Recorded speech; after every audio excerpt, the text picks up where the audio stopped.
Kim Rudd, Beth Kelly, Eric Marcus for pretty much everything today. Stefan's going up. Pete Bales, Mark Weinstein, and Mike Switzer for the programs, and Jim Gundel for the website. Danny, we're back. Look forward to the invitation.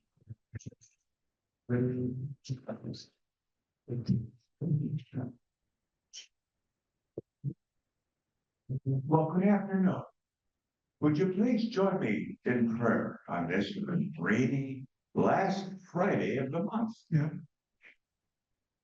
Oh, Holy Creator, we thank you for this food and for those who graciously serve it. Help us to appreciate those who serve us on a weekly basis, and we also thank you for all others who serve us, including the police, other law enforcement officers, fire and rescue professionals, and our service men and women all across the world. Bless us and give us the humility to serve each other and to our community effectively. Amen. Thank you, Danny. Secretary's report, Joe Jenkins and Josh. We're at 55% today. Say yes. Oh, yeah, I'm sorry. Wes, I'm sorry. He's a foreign exchange, right? And outbound? Yes. Outbound foreign exchange. Sorry. Welcome back, Wes. Good to see you. Next up, we have our Sergeant at Arms. Chris, you ready? 10 seconds. 10 seconds. Come on, don't carry away. This may go to his head. You want to continue to do this forever. Good trying. Appreciate it. Yeah. All right, thank you for that loud standing ovation, everyone. And good afternoon and welcome again, fellow Rotarians, our one foreign exchange student guest, and our incredible speaker. And welcome again to the May 30th meeting of the Rotary Club of Beavercreek, and happy Loomis Day. Lewis. So since a lot of people have no idea what Loomis Day is, go ahead and give you a little 401 on it. So thanks to this dentist, among other things, we were able to use his wireless mic, our cell phones, and laptops, who are all connected to the Wi-Fi here, except for maybe Eric's laptop. Because back in 1886, he created the very first wireless telegraph and unknowingly started a huge ripple effect of wireless connectivity that we all pretty much use today. Moving on to birthdays and anniversaries, Charles Curran will be celebrating a birthday on June 1st. Eric and Marcus will be celebrating a Rotary anniversary with us on the 4th for a total of 36.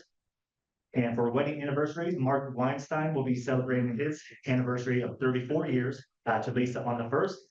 And Andrew Hunt will be celebrating 25 years on the 3rd with Krista. So good things that happened today on this day in history. 1868, Memorial Day was officially first observed in the U.S. when flowers were placed on the graves of Union and Confederate soldiers at Arlington National Cemetery. 1879, a little arena in New York called Madison Square Garden opened up. 1922, the Lincoln Memorial was dedicated to Washington, D.C. And in 1982, game 1 of 2,632 consecutive games that Cal Ripken would play over 17 years started today. Now for some fun things to celebrate. Starting tomorrow, we got What You Think Upon Grows Day, National Speak Incomplete Sentences Day, and just how kids these days have milestones to gauge where they are growing up. I think all of us grown folks have the same thing with this one. By getting annoyed when somebody responds to you with just the letter K is definitely an adult milestone. Sunday is not only a new week, but a new month with a lot of exciting things to celebrate, like Children's National Awareness Month, Pride Month. If you like having your things knocked over on purpose, you can participate in National Adopt a Cat Month.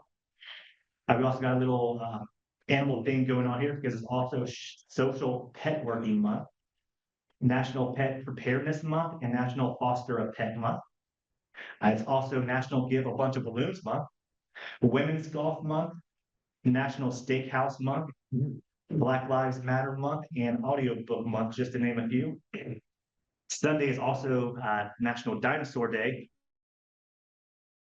which in our every day, because Elias believes he is a triceratops at times and will crawl around and ram you with his head. which is a great time. It is also National Cancer Survivors Day. And now I'm not a doctor, but I know there are so many different forms and variations of levels of cancer. One thing I've never heard is someone say that I got the easy, not scary cancer. Now, if Shannon is here, so I definitely want to give him a huge shout out because he is currently kicking the HE double hockey sticks out of cancer's butt right now. Yay. I'm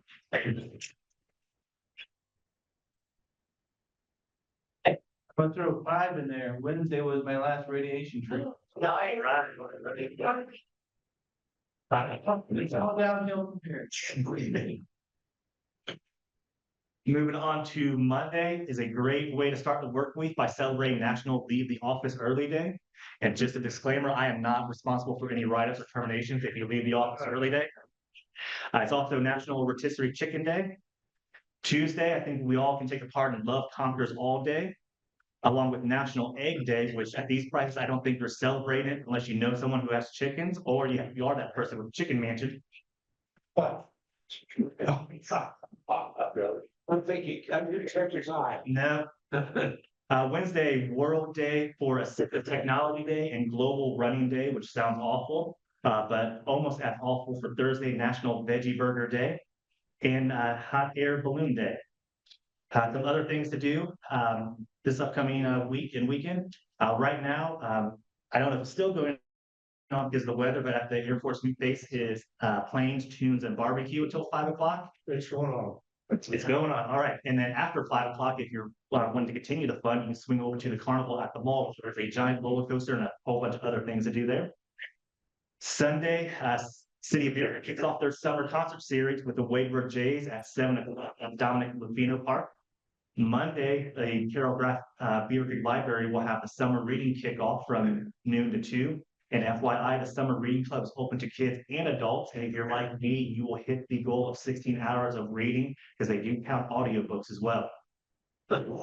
Tuesday, our friends at the chamber will have their monthly local lunch at the legendary Pizza Dive from 12 to 1. And at the exact same time right here will be the community conversations with City Council. And then Thursday, if you're wanting to know what the future of Beavercreek might look like, you can swing by the Senior Center and for the planned Beavercreek open house from 5 to 7. Moving on to some Beavercreek student awesomeness. I think all the students are excited. School is finally out. But some more exciting news for us parents. The Beavercreek City Schools was named one of the best communities for music education by the National Association for Music Merchants Foundation. Even bigger news, if you run into somebody from the baseball team, you need to address them as district champion as they beat Elder 1-0 to bring home the OSHA, that's 2 A's, district title. Track and field, we had Mackenzie McClurkin launch a heavy ball further than probably any of us ever could, which earned her 3rd place at the regional meet and qualified her for the state meet next week. We also had the boys 4x800 team not only set a school record of 7 minutes and 49 seconds at regional, but they also qualified for the state meet next week. And then lastly, boys tennis, doubles team of Noah and Michael competed at the state championship and unfortunately did not advance past the first round, but obviously is awesome that they made it to state championship. Now to our favorite part, today's fines. We've got the usual, if you're not wearing your badge, it's $1.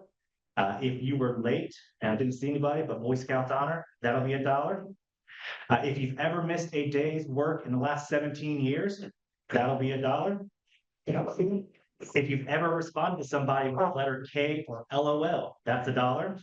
And if you've not signed up for the Rotary Night at the Dragons game at 7:05 p.m., that'll be $1.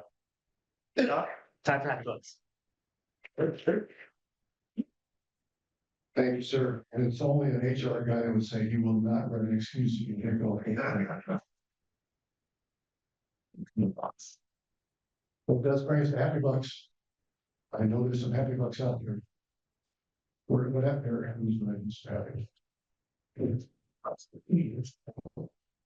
else will tell you it's better? I'll throw my happy 5 in there. Like I said, finished all my radiation, finished all my chemo. According to them, I should be cancer free. That's huge. That's huge. Seriously.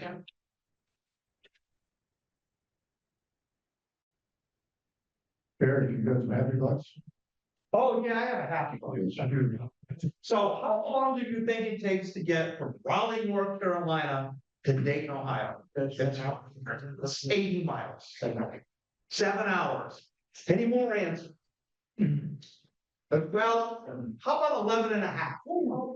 How about Eric driving down the highway with his wife and we're just cruising along in North Carolina and the little red light with a battery picture on it on the car.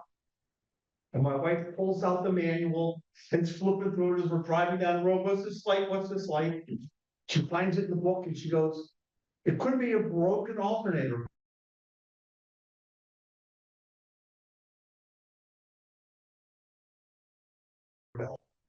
Go in a shredded belt. Uh-oh. And I go, Memorial Day. How many days am I going to be in North Carolina? And I look across the street and there's an auto repair place. And the doors are open. I drive over there. I say, can you fix the belt? And he says, yeah, go down to the auto part place down the street, get a belt. I'll put it on. I drive down, I buy a belt, come there, we open the hood, he looks in. The idler pulley, lift anchor puller, I was shocked.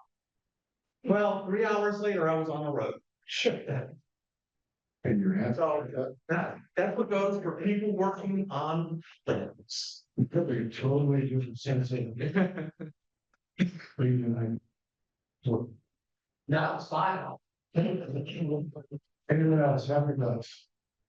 Yeah, Don, create and just share with Kathleen and I, we're gonna be featured in the, I think, the August magazine for the Bellbrook Community Magazine as the family is not so. No.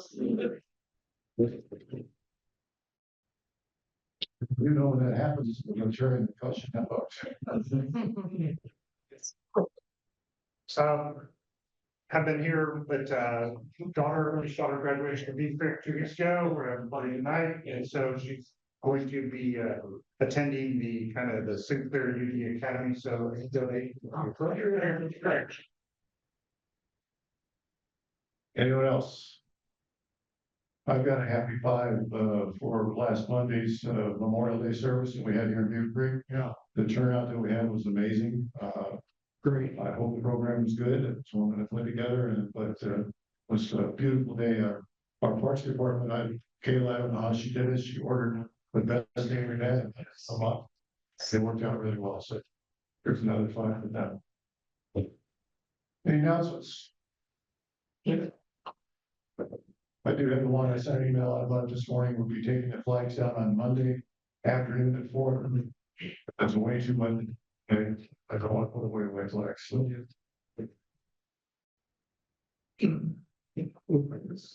now we'll have a ticket drawing.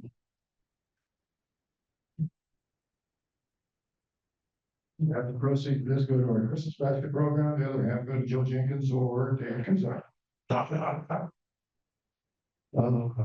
Number is 136326. Anybody at the table? No.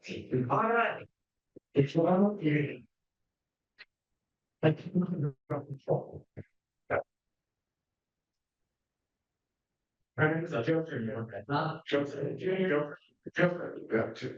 there's two jokers in there. I should know. Oh, it's two.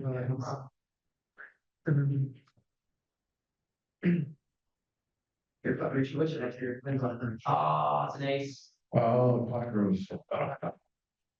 All right, I'm gonna ask Pete Bayless to come forward and introduce our speaker. I appreciate your time. Good shot. Good shot. Thank you. It's my pleasure to introduce our speaker today, Zach White, the Director of Beavercreek Recreation and Culture Department. And for those of you who know me, I spent 7 years of my professional career in the Parks, Recreation and Culture Department in Beavercreek. So it's near and dear to my heart, and I'm very happy to see the progress that Zach and his team are making. So he has been very dedicated to the vision of our Parks Department and actually had several different roles within the city organization as he's worked his way up to our director. And since assuming his role, he's been very instrumental in promoting our recreational programming, our green space, and our parks One of his notable achievements has just been securing a $1 million grant from Ohio House Bill 2, which gave us strategic community investment programming money for the developed Springhouse Park. And I know he's going to be talking a little bit about that today.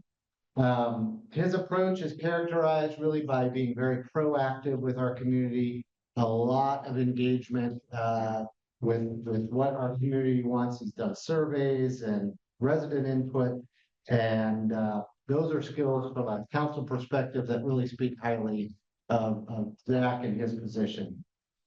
His leadership really exemplifies the Rotary spirit of service above self.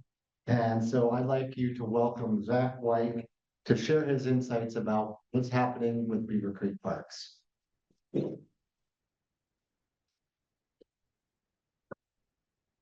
All right, well, thank you all for having me here today. There are a lot of familiar faces in the room, but for those of you who don't know me, as Pete said, my name is Zach White. I'm the Parks Director here. I've been in this role for about a year. I've been with the city for 15 years. And it's been an honor just to be a part of this community for so long and truly make an impact on this community. So I wanted to share with you all today a little bit about our organization and what we do for the community, and also share some things going on at Springhouse Park as well. That is advanced, correct? Can you make sure? Turn it on. There we go. There we go. Okay. So one of the things most important to me is really carrying out what our mission and vision are within our, not only our team, but within the community. Our mission is really quite simple. It's to deliver recreational experiences that enhance quality of life. And what you'll see as we go through this presentation today, the diverse offerings that we're able to make day in and day out truly do make Beavercreek a great place to live. Our agency, before we get into some of the details of what we do, I'm going to brag a little bit about us. We are a CAPRA accredited agency. CAPRA stands for the Commission on Accreditation of Parks and Recreation Associations. It is the only national accreditation in the country. We're one of 215 agencies in the nation, and only one of 10 in Ohio that are accredited. In order to be accredited, you have to achieve 95% of the 154 standards that there are. So it really shows the commitment our team has to being one of the top parks agencies in the nation. We're responsible for quite a bit here in Beavercreek. We have 24 city parks, with all the different recreational programming and community events, the Beavercreek Senior Center, and we also manage 7 cemeteries, which many people do not know. I'm not going to focus on that today, but that's definitely a unique fact that when I took this role years ago, I never thought I'd be managing cemeteries, but it is truly quite unique. And it is important to take care of loved ones, families, after they do pass. So when we look at our parks, we have 24 official city parks that encompass 434 acres and 9 additional green spaces, and we're maintaining over 550 acres. We do that with a team of only 5 full-time maintenance staff members and 4 part-time staff members.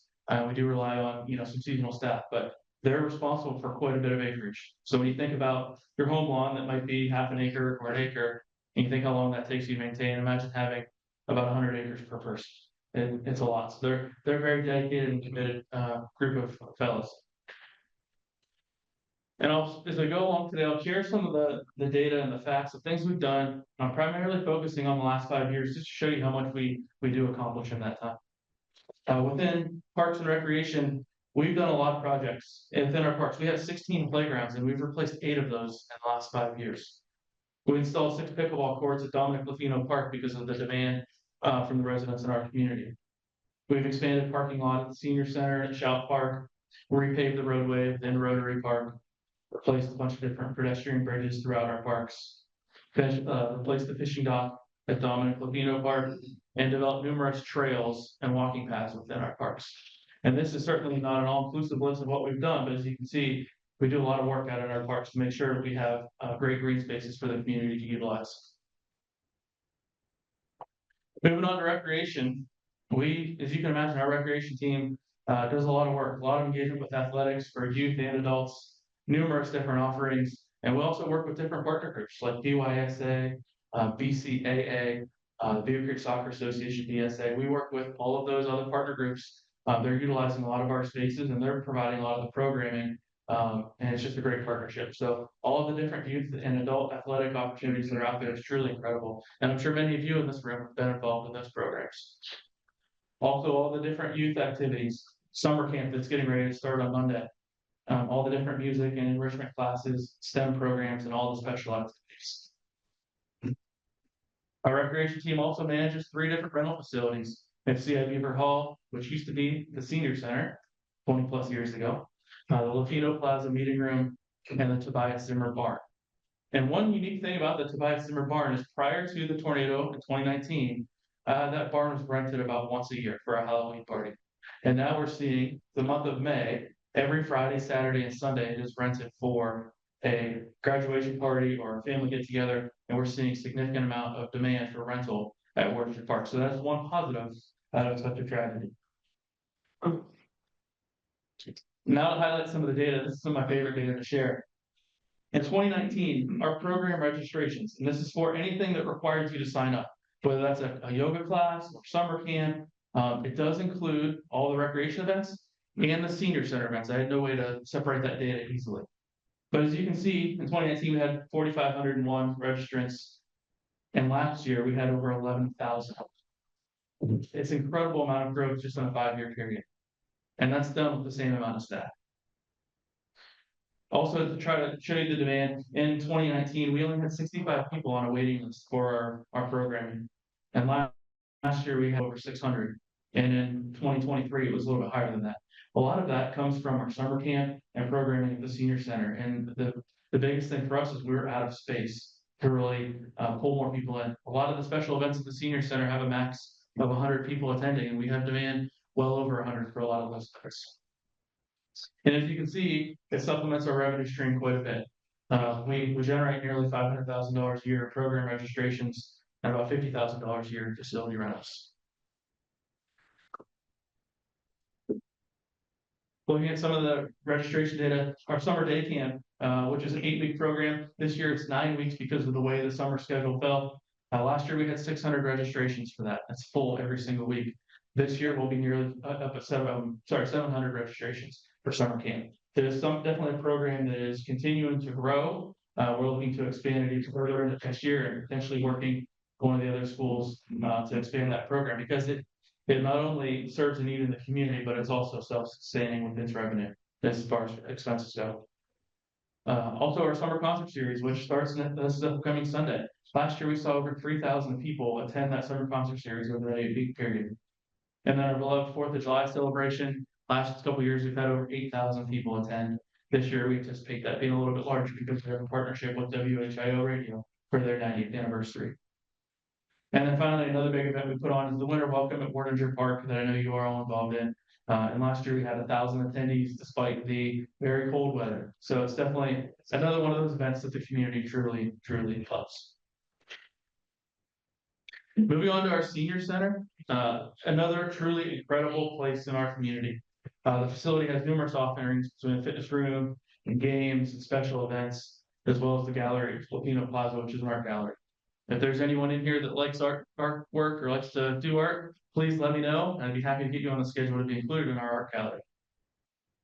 There's all kinds of different programs and services that are offered there, between exercise classes, special events, and then the services like monthly shredding. We have an annual health fair, and then we do offer an income tax service for our seniors as well. And then again, to share some of the amazing data from our senior center, the memberships at the end of 2019 are just over 1,500 members. And as of today, we're over 2,500 members. So in just over 5 years, you can see over 1,000 new members at the senior center, which is incredible. Access scans, number of people that attend at the senior center on a daily basis. In 2019, we were just over 35,700 access scans at the center. Last year, we ended with over 58,000 access scans. We're on pace to beat that this year, which is incredible. For the first time ever, we're consistently hitting 300+ people a day at the senior center, which is crazy. Keep in mind, we run the senior center with 3 full-time staff members and 2 part-time staff members and about 160 volunteers. So it's truly incredible to imagine the amount of work that team does in order to run the operation there. Another crucial service that we offer, and I think this is, of all the things to highlight, the transportation program is probably the most impressive. This program, we offer transportation to seniors in our community, and you do not need to be a member of the senior center to take advantage of this. But we take you around to any business in Beavercreek, medical visit, whatever. We'll take you to medical visits outside of Beavercreek for $2 each way. This program, although our staff helps manage it, we have volunteer drivers and volunteer escorts that run the transportation vans, and they're running over 10,000 trips a year. It's truly incredible. That program is in so much demand, we could expand it. We just don't have the staff or the volunteers or the vans to be able to do it. A lot of times our transportation trips are booked 2.5 to 3 weeks out. So it's truly incredible. And there are really some heartwarming stories that you hear. And one of the most incredible ones, a lot of times you hear people saying, "Thank you for picking me up today, taking me to get my hair cut or bringing me back to the center." And a lot of times that's the only interaction they're having with somebody in the day. So to think about that what we're doing, taking them to a simple, medical appointment or to the hairdresser or back to the senior center to participate in an event, it's the highlight of their day. And that's really, when you start talking about creating an experience that enhances quality of life, that's pretty simple right there. That achieves that mission. And you can see the wheelchair trips, how much demand has grown there in 5 years. It's more than double in size with over 1,400 wheelchair trips on an annual basis. And I say all this, we could not do it without our volunteers. And a lot of you in this room are some of those volunteers. I know you've helped out a lot of park improvement projects. In 2024, at the Senior Center, we had over 170 volunteers that contributed more than 34,000 hours. And also within our park improvement projects and recreation volunteers, several hundred more hours and people involved. Last year, we had over 35,000 volunteer hours within our Parks Division, which is truly incredible. When you compare that to other agencies around the community, we far exceed all of them, which is certainly no detriment to what they do, but shows you the commitment that our volunteers have to this community, and it's truly impressive. Without our volunteers, we couldn't do what we do. And I think one of the most unique things is, especially at the Senior Center, having those roles as a volunteer driver or escort or working the front desk, it's truly a way for them to have a purpose and give back to the community. And every time I'm over there, I see the volunteers, they're answering a phone call or checking a member in or listening to some of the transportation members, volunteers speak. It truly lightens their day to know that they're making a difference in somebody else's life. So it's giving them purpose and making their life even better, even though they're the one giving. And you all in this room know that. Another unique stat is of those 35,000 hours, if we were to equate that into number of full-time staff members, that's nearly 17 full-time staff members. And you think, how do we run the Senior Center with 3 full-time employees? It's because of the volunteers. Also want to talk about our finances a little bit. Last year, our revenue was just over $3 million. 1.74 million of that comes from our park levy. We have a 1.2 mil continuous levy that is voted in, and that generates about 60% of our revenue. The rest comes from services and grants. And our expenditures last year were just under 3 million. When you stop and think about all of the work that we do for a $3 million budget, I think it's pretty impressive. It's incredible. You start comparing us to other agencies, we have less employees, we have more volunteers. We do a ton of projects, but as you can imagine, maintaining our parks and facilities do cost a lot of money, and that's certainly one of my concerns moving forward, and one of the challenges we're trying to work through as far as staff and city council. Last fall in November, we had a 0.49 mil parks levy that failed, and because of that, we're now in year 6 of our current level of funding. We had to reduce our capital budget by $242,000 last year, and it eliminated several of the upgrades. We could not replace the playground at Dunn Park. We could not replace some of our equipment. We had to postpone some of our ADA improvements. We're not going to be back on the ballot this year. As a whole, the city's taking a step back to look at things from a holistic approach for funding, because parks is only one piece of the puzzle. The city as a whole has to be funded appropriately. And that's one of the challenges. I think one of the hottest topics right now is property taxes. So take a step back and truly evaluate that is really important. But in doing so, we're looking at another $150,000 deficit for next year. That'll be made up by cutting, the rest of our capital, looking at some operational, cuts. And we'll also look at some of the revenue streams to see if we can increase fees for certain activities to help make up that deficit. Moving on to Springhouse Park, I'll briefly go over some of this, but in 2019, we did our overall system park master plan. And there it's on the bottom, bullet points of the highlights of the walking trails, splash pad, dog park, athletic facilities. A lot of those needs came out in that master plan in 2019 from our community saying we want space to have all this. Prior to having Springhouse Park, we didn't have a good place to install any of those amenities. We didn't have the space. If you can imagine putting a splash pad in your neighborhood park, tell me how that would go. Would you want all the increased traffic? So one of the biggest things that came out of that was the need to acquire a new community park and meet a deficit in total green space that we had. So in 2022, the city acquired Springhouse Park, which is about 148 acres. We acquired that using Land Water Conservation Fund grants in the amounts of $750,000 and through development fees. So there were no local tax dollars used to purchase that land. That land, it remains parkland in perpetuity. Certainly, a lot of comments that I hear from the community are thank you for preserving some green space, making sure that's not another subdivision. And a lot of the community is already out enjoying that park with some of the walking trails. In 2022, we started working with Beavercreek Rotary, doing some community surveys, and ultimately created this master plan. I know this is a document that many of you have seen, but of all of the unmet needs in our community, the majority of them now fit within this park. So everything from walking trails to splash pads, playgrounds, to community gathering spaces. One of the things I'm most excited about for future development at this park is this, and right in the center of the park is a great lawn. And if you can imagine moving something like 4th of July out to Springhouse Park where you have better parking, you have a better event gathering space. There's a space for food truck hookups. I can imagine there being a lot of great gatherings out at Springhouse Park. Unfortunately, the total cost to build Springhouse Park is big. It's about $36 million or potentially even more. But as Vice Mayor Bales did mention, we did receive $1 million grant from the state to start development, and we prioritized the northeast corner near Grange Hall and Patterson, which is what we call Phase 1A. And within this section, we have the main playground, splash pad, restrooms, shelters, and outdoor fitness. Obviously, we don't have the funding to build that entire area. That's about $4.5 million. $1 million does help us get started on that. So with that, we went through and working with our consultant, Beavercreek Rotary, to develop the site plan and some of the schematic design for that. One of the things I want to be very mindful as we start developing a portion of this Phase 1A is to make sure that we're taking into consideration the utility sizing and where we're having to pull from utilities and the layout of everything in that phase. I don't want to just put $1 million playground in or in a parking lot without any consideration of where everything else will go in the future. So we're taking our time and definitely taking this a little bit slower to make sure we're mindful of that, developing a site plan for where everything will go into the future.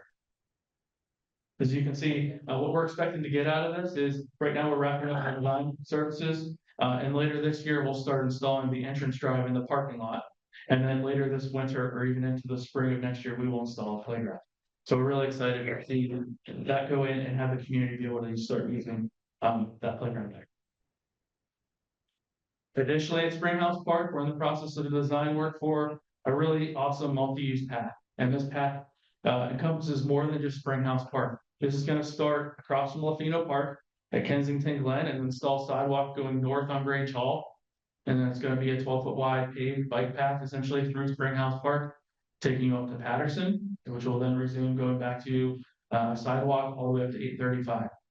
It's going to connect that entire corridor to Creekside Trail, which is a huge connection in this community. I know there's going to be a lot of people that are excited for this. This project, like I said, we're still in some of the design phase. You can see on that blue line on the map there, that's the general routing of this path. And the bulk of this project is funded from a grant from MVRPC. So we look at construction on this starting late 2026 and into 2027. So definitely something we're really excited. So when you look at the big master plan for Springhouse Park, and I told you it's $36+ million, it'd be great to say, let's start construction and build it all at once. And that just wasn't able to happen here. But we're able to start doing things in phases. And a lot of these grants that we're able to apply for and receive really help us get a lot of these projects completed. So between the ARPA funds to use for the big stormwater project there, we were able to build the pond, which should serve dual purpose for stormwater retention as well as recreational purposes. We'll have the phase 1A, we'll have the side path that's going through there, as well as the trail system that's already been developed with the help of Fish Lake Church. So how can you get involved? A lot of you in this room already have, by volunteering your time to help out within our parks department, helping out with park improvement projects, recreation events, and at our senior center, as well as sponsorships. We couldn't put on all the community events we do without our amazing sponsors. So if you're interested or your business is interested in sponsoring one of our community events, please come see me afterwards. I'd be happy to talk about that or give you a sponsorship package. And in closing, I just want you all to stop for a minute and think about what this community is like. We talked about parks and recreation and all the services that we offer. None of them are essential services. When you think of that, of essential services, you think of police, fire, streets, those are the essential services. You don't have to have parks and recreation. But if you close your eyes for a minute and think what this community would look like without parks and recreation services, is that a community that you want to live in? We touch a lot of people with what we do. From youth to adults to seniors, we truly try to provide something for everyone. And I think what we do truly does make a difference in this community and makes Beavercreek such a great place to live. So thank you for your time.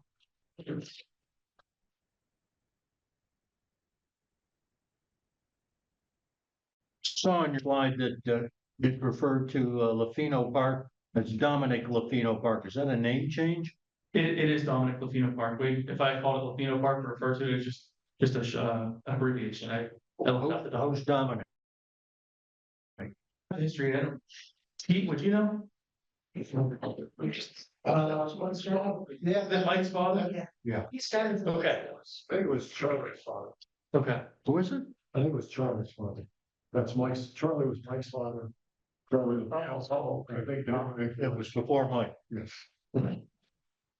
He started. Oh. What's the city's role in Rotary Park? That's a great question. I don't have all the history of that. I know Rotary was acquired through a land, water, and conservation fund grant back in, I believe it was around 1978 to 1980.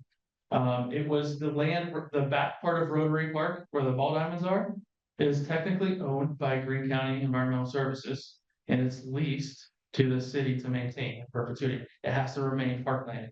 The township owned and operated for many years. And then the city acquired that in, I believe, 2019 or 2020, right around that time frame. For July, WHIO's been advertising to get people to, I guess, promote. Has that resulted in more groups wanting to be in the parade? Do you have a status report on that?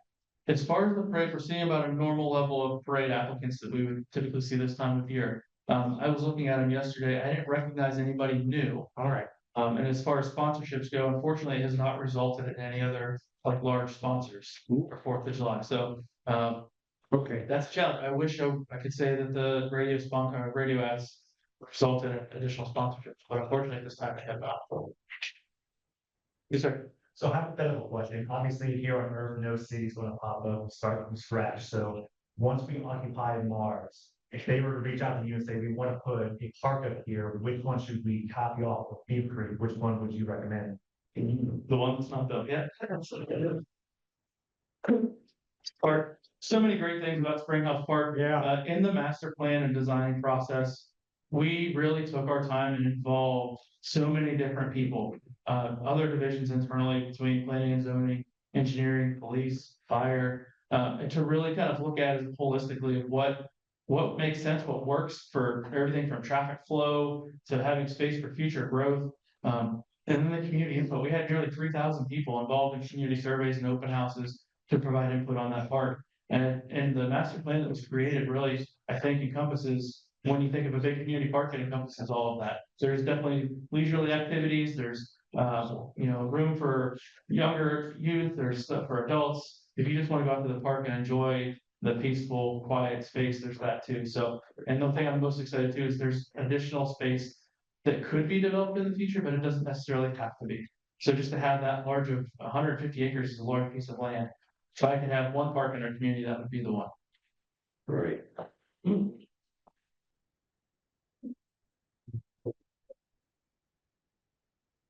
Thank you very much, Zach.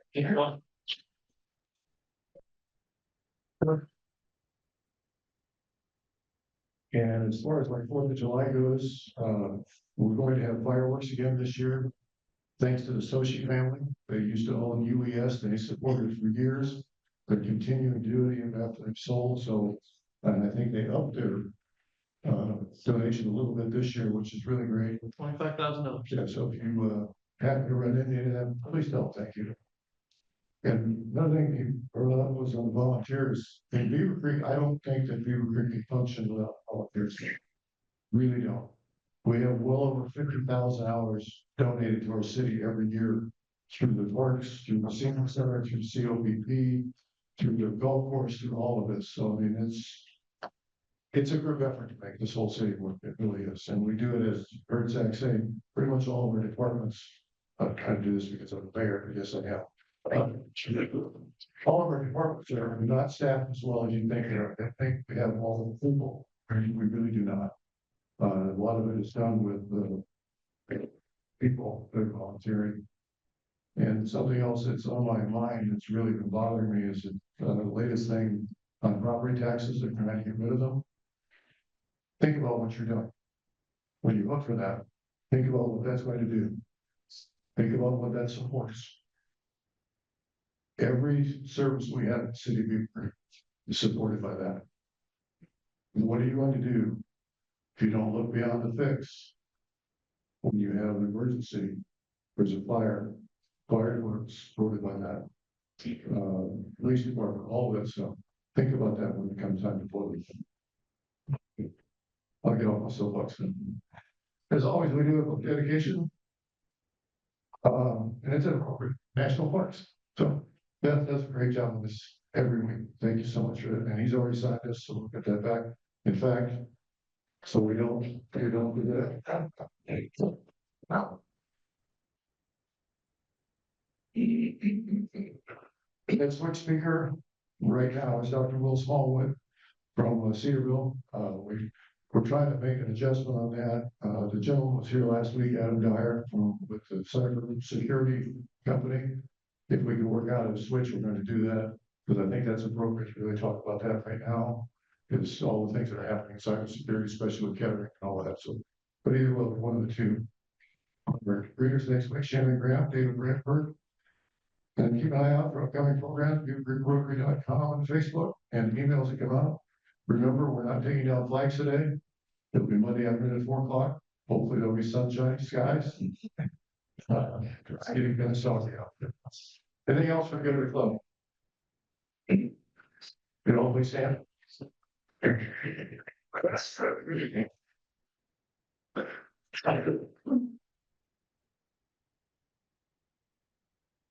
I pledge allegiance to the flag. This is the flag. Break all. Stand.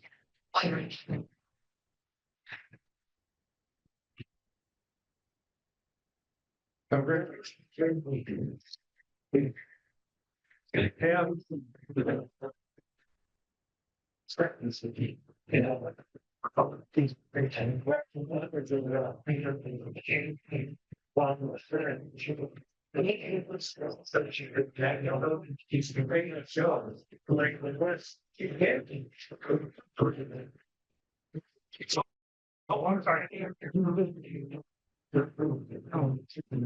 I've seen her on a cane and hearing one like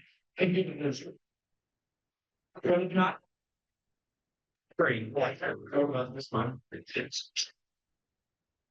yes, no, there's times only on the clip. You want to figure it. It's in practice. Well, we got what?